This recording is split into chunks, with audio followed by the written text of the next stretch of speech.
Efemérides de hoy, pues 20 de noviembre.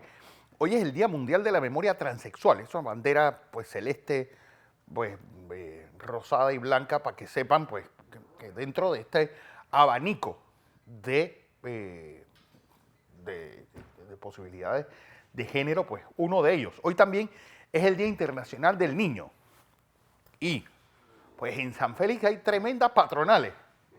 Así que felicidades a esa hermosa tierra chiricana que hoy está de fiesta. Así que, oye, bueno, mi amiga Josué Cosarelli va a estar por allá, dice.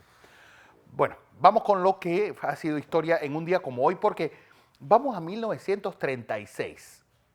Hoy tal vez fusilan a uno de esos mártires que se tienen que inventar los gobiernos, porque la verdad es que si uno oye a este señor Primo de Rivera, José Antonio Primo de Rivera, ahí peinadito con su grasa y su camisa azul bordada de rojo, con esas flechas y ese yugo, uno siempre se va a dar cuenta que esto era una especie de conjunto de fracasados que nunca fueron políticamente nada. Es decir, el Partido Fascista Español, que eran estos, el movimiento, pues nunca sirvieron de nada, pero pues tuvieron un mártir. ¿Y eso qué le dio? Eso le dio cierto grado de ideología al franquismo, porque acuérdense que los militares nunca fueron los más listos de la clase, así que ellos necesitaban pues alguien que les diera sentido y le diera por lo menos cierta unidad.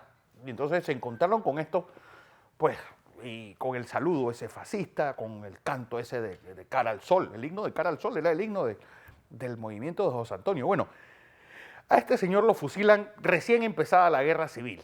Y eso le da, pues, al movimiento franquista ya un mártir y alguien a quien enseñar. Y el tal José Antonio, bueno, lo pasearon por media España, tanto así que a este impresentable, porque el tipo realmente era un impresentable, estuvo incluso enterrado en el Escorial.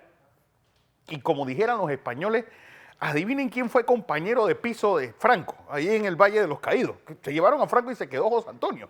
Ahora José Antonio no sabe en dónde meterlo y a dónde mandarlo. Bueno, ahí está Primo de Rivera, hijo de un dictador, por cierto, de Miguel Primo de Rivera, y pues cabecilla de este movimiento. Su hermana trataron de casarla con Hitler. Es una cosa que bueno, de esas que Paul Preston, uno de los hispanistas más importantes en las tres Españas del 36, lo explica. Pues que la hermana de este fulano trataron de ver cómo la enamoraban con el Führer.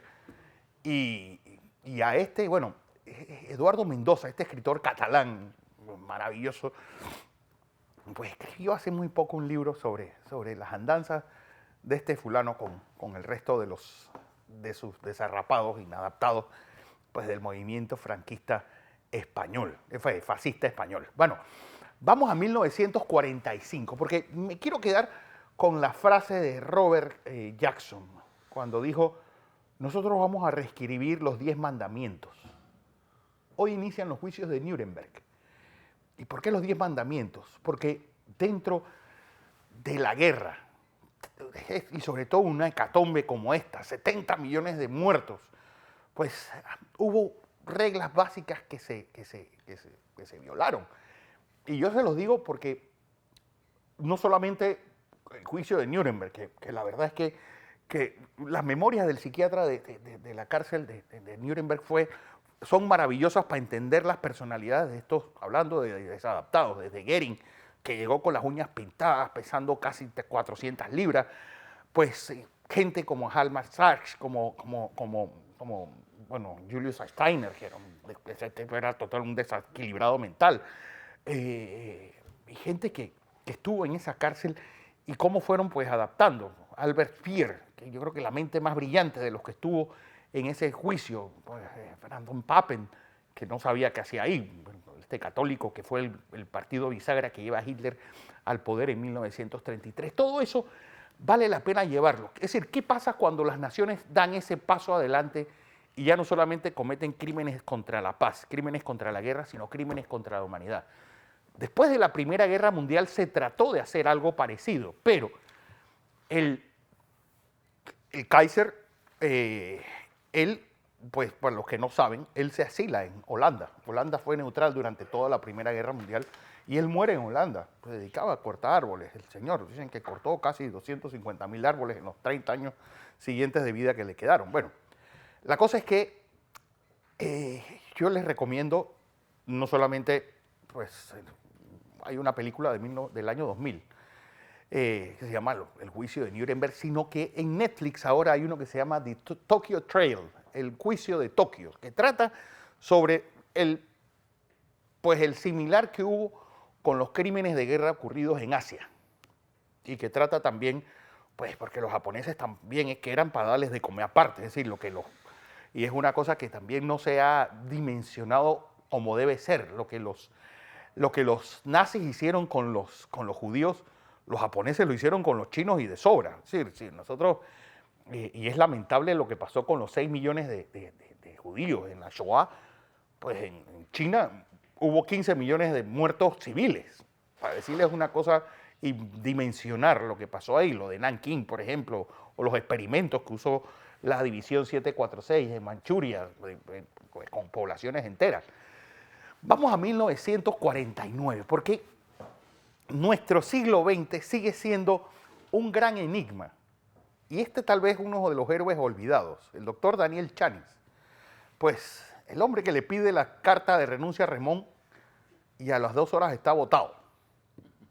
Pues para que vean lo que pesaban estos militares. No solamente está votado, sino que el país entra en una especie de enredo tal que tiene 3 presidentes esa tarde, pues buscando, encuentran pues las actas de las elecciones que habían sido 1 año y medio atrás y vuelven a poner a Arnulfo Arias en la presidencia. Cosas veredes, dice el Quijote. Bueno, y ese día 20 de noviembre de 1949 fue uno de esos días de nuestra historia que uno dice, por lo menos hemos avanzado, aunque la lucha continúe. Vamos a 1975, porque coincidentalmente este caballero muere el mismo día de José Antonio Primo de Rivera. Y con él termina pues cerca de 38 años de dictadura. Francisco Franco Bahamonde, un hombre pues que le hacía honor a eso de los gallegos que uno no sabe si suben o bajan la escalera. Un hombre de esos que le pesó cada minuto de su vida. Y un hombre que bueno, pues Lenin siempre dijo, uno no puede hacer una revolución si no tiene un batallón, un pelotón de fusilamiento a sus espaldas. Este hombre, pues, puso a España como una vela y una cosa bastante, pues, sui generis. Pues, un hombre bueno, José les ha dicho, por ejemplo, el aporte de España a Panamá después del 9 de enero del 64. Pues, cuando España, gracias a la entrada del Opus Dei en el gobierno franquista en 1959, estaba convertida ya en la 9ª economía del mundo. La BBC siempre ha dicho, ¿por qué si se hubiera ido una elección en España, Franco la hubiera ganado en vida? Esa es una de las grandes incógnitas que hay. Un movimiento que se basó pues, en la religión, se basó pues, en una especie de oscurantismo. Un hombre que bueno, que le decía a la gente, bueno, esos zapatos son muy caros, yo no me los puedo permitir. Que dormía o que tenía sobre su televisión el brazo incorrupto de Santa Teresa. Bueno, un poco para entender esa España pues, de Franco. Un hombre, bueno, que muere y que transforma no solamente en la sociedad española, sino que pues ahí ocurre la Marcha Verde, aprovechándose ese vacío de poder que había en España y Marruecos, pues se toma todo el área del Sahara Occidental y bueno, y condena al pueblo polisario, o al pueblo saharaui, a esa diáspora a la cual está condenado. Bueno, este señor, pues enterrado en el Valle de los Caídos y sacado hace un par de semanas rumbo al Palacio del Pardo, junto a su esposa, que era otra, doña Carmen Polo. Vamos a 2011, porque un poco para que vean la montaña rusa en la cual ha vivido España en los últimos años. Escasos 8 años de hoy. Mariano Rajoy llega con mayoría absolutísima, pues provocándole al PSOE su peor derrota de la historia. Pues todo eso iba a ser humo, porque hoy es el Partido Popular quien se bate en retirada y es hace unos meses quien sufre la peor derrota de su historia. Oportunidades desaprovechadas en un país donde, bueno, que ahora lo vamos a comentar seguro, este escándalo de los R's en Andalucía y este robo consuetudinario que hubo durante 30 años de los fondos públicos por parte del gobierno del Partido Socialista Obrero Español, pero ya eso es parte del presente, con mucho tino.